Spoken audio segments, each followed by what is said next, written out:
So a lot of folks are under the mistaken belief that for a device to be able to be implanted in a human body in the United States, it has to be approved by the FDA. That's simply not the case, and there's this weird process called a 510K.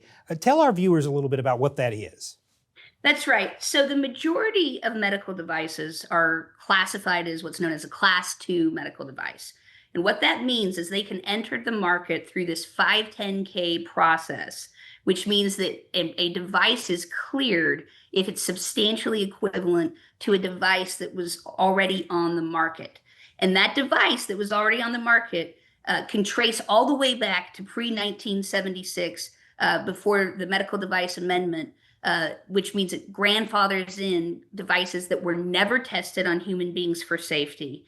And then what's worse, Caleb, is that these devices in 2025, they piggyback off of devices that piggybacked off of a device that piggybacked off of a device that was recalled.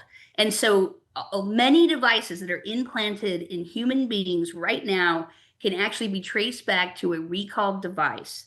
And people don't even realize it. People do not realize that the 510K process very specifically does not speak to safety or efficacy. There are no clinical testing requirements, and there is no requirement that the device be tested for safety or efficacy as long as it's substantially equivalent to a device that was already on the market.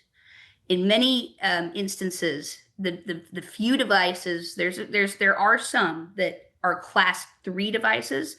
Class 3 devices are much more, the standard to be on the market if you're a class 3 device is known as the pre-market approval process. That requires much more rigorous testing. In fact, so much so that if a device gets changed from a class 2 to a class 3 device, then manufacturers will frequently just stop making it because the testing standards are so much more rigorous.